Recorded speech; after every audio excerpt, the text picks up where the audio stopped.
پہلے تو میں نے مسلمانوں کے اخلاق سنے تھے، اب تو میں نے دیکھ بھی لیے.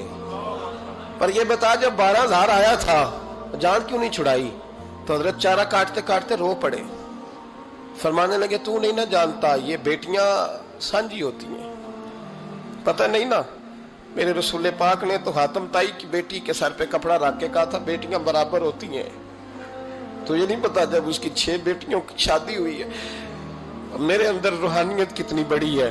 فرمایا پھر 12,000 آیا ہے تو 2-4 بچیاں پھر گئی ہیں. تجھے نہیں پتا میں اندر سے راضی کتنا ہوں، میں تیری نوکری کرتا رہوں گا، پتہ نہیں اللہ کتنی بیٹیوں کو بیاہ دے گا. اتنا رویا وہ عیسائی کے پیروں میں بیٹھ گیا، کہنے لگا بابا میں نے تیری مخالفت کی ہے پر تیرے قریب آ کے پتہ چلا ہے کہ تو بہت اونچے اخلاق کا مالک ہے، اور اگر تیرا یہ مقام ہے تو تجھے اخلاق سکھانے والے محمد عربی کی شان کتنی ہوگی. ظالم کی بولیے جاتے نہیں لوگ جھوٹے گواہ بن کے. وکیل صاحب کو نہیں پتا ہوتا کہ یہ بندہ مجرم ہے جو میرے پاس آیا. کیا مجرموں کے وکیل نہیں ہوتے؟ بولے تو اس کو پتہ نہیں ہوتا وکیل صاحب کو کہ یہ صاحب مجرم ہے میرے پاس مقدمہ لے کے آئے.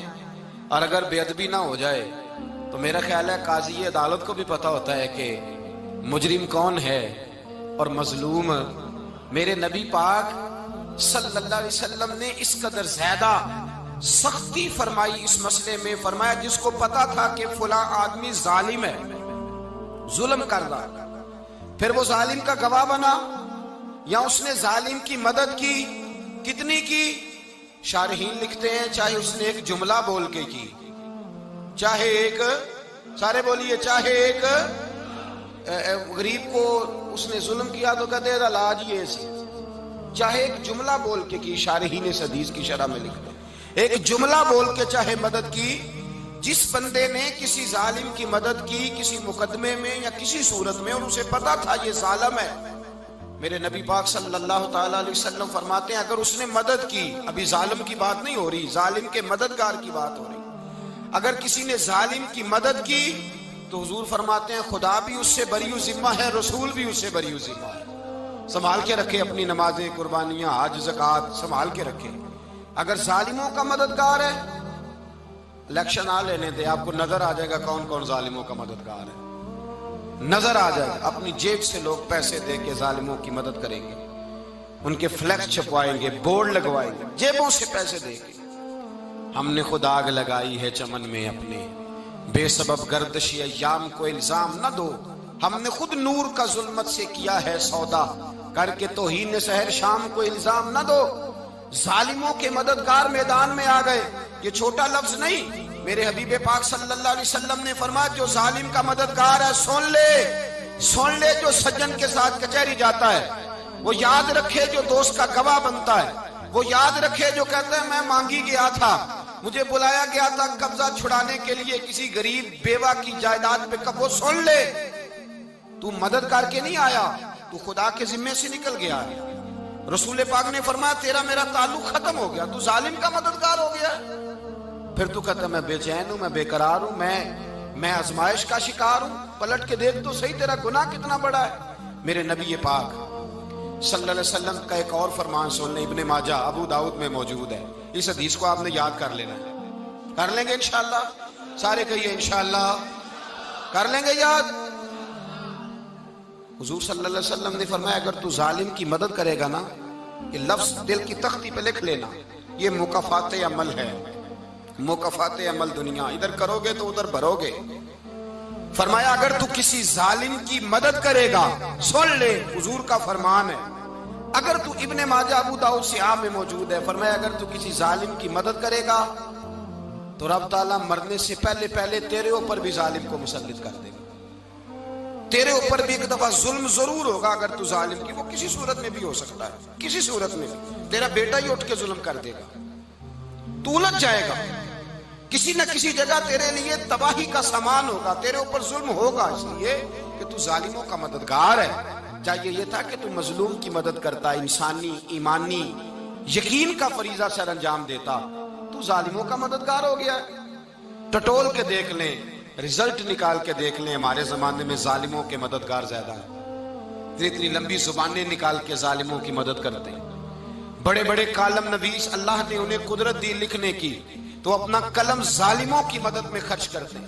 وہ لوگ جن کو اللہ تبارک و تعالیٰ نے قدرت دی، ہمت دی، طاقت دی، کچھ لوگ ان کے حلقہ احباب میں، وہ اپنے لوگوں کو استعمال کر کے ظالموں کی مدد کرتے ہیں، ظالموں کی مدد کرتے ہیں۔ میرے نبی کریم سید عالم نور مجسم صلی اللہ علیہ وسلم نے فرمایا، اگر تو نے ظالم کی مدد کی تو جب تک تو توبہ نہیں کرے گا رب تجھ سے ناراض ہی رہے گا۔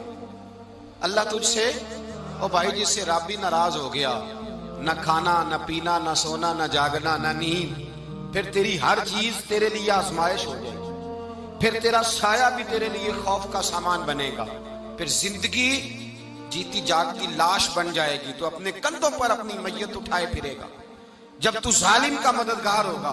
اور نبی پاک صلی اللہ علیہ وسلم نے فرمایا، ظالموں کا مددگار بھی ظالم ہوتا ہے، ظالموں کا مددگار بھی، سارے بولے، ظالموں کا مددگار بھی نہیں، کو نہیں، آپ سارے نہیں بولے، ایک دفعہ بولے، ظالموں کا مددگار بھی، پکی بات ہے، ظالموں کا مددگار بھی۔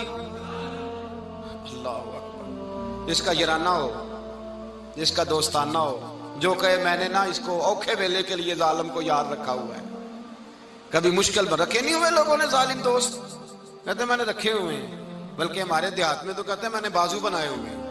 کس کو بازو بنا لیا؟ ظالم بھی کبھی بازو ہوتا ہے، جو ظلم کی تلوار لیے میدان میں کھڑا ہے۔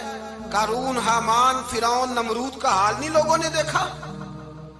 اپنے زمانے میں آپ نے کتنے لوگ نہیں دیکھے جن کے سائے سے، آواز سے لوگ کانپتے تھے؟ پھر پولیس کی گاڑیوں میں وہ اس طرح مردہ پڑے کہ دنیا نے تماشا دیکھا ان کا۔ یہ رنگ ہم نے دیکھے نہیں اپنے آنکھوں سے۔ فرمایا ظالم کا مددگار بھی، جو کار میں بٹھا کے لے کے گیا وہ بھی ظالم، جس نے چائے پلائی وہ بھی، جس شخص نے کھانا کھلایا وہ بھی، جو کچہری تک ساتھ گیا وہ بھی، جس نے فلیکس کے نیچے، بڑے شرابی کے نیچے چھوٹی اپنی فوٹو لگائی وہ بھی، جو ووٹ کی پرچی ڈالنے گیا وہ بھی۔ کہہ دینا باہر نکل کے کہ حضرت صاحب نے سیاسی تقریر کی ہے، کہہ دینا، پر بات تو سچی ہے نا۔ خوگرے حمد سے تھوڑا سا گلا بھی سن لے، خوگرے حمد سے تھوڑا سا بھی گلا۔ امام مالک کے پاس ایک بندہ آیا، اس نے کہا حضور میں درزی ہوں، ایک ظالم بادشاہ مجھ سے کپڑے سلواتا ہے، میں تو ظالموں کا مددگار نہیں نا۔ ایک ظالم بادشاہ مجھ سے، حضور میں تو مددگار نہیں نا ظالموں کا، جو فرمایا ظالموں کا مددگار بھی ظالم ہوتا ہے، تو کپڑے لے کے آتا ہے میں سی کے دے دیتا ہوں، ذمہ داری نہیں۔ یہ ایک آدمی دکاندار ہے، اس سے کوئی بندہ چیز خریدنے آئے گا تو تھوڑی کہے گا میں نے نہیں دینی، تو دے گا۔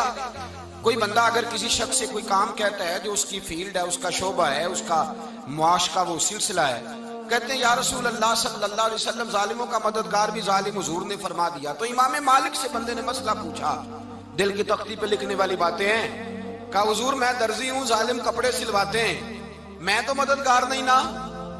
امام صاحب کہنے لگے نہیں، مددگار تو وہ ہوگا جو تجھے سوئی دھاگا فراہم کرے گا، تو پورے کپڑے سی کے دیتا ہے، تو خود بہت بڑا ظالم ہے، تو پورے سوٹ سی کے دیتا ہے، تو بہت بڑا ظالم خود ہے۔ مددگار تو وہ ہوگا جو تجھے دھاگا دے گا، جو تجھے بٹن دے گا، جو تجھے نلکی دے گا۔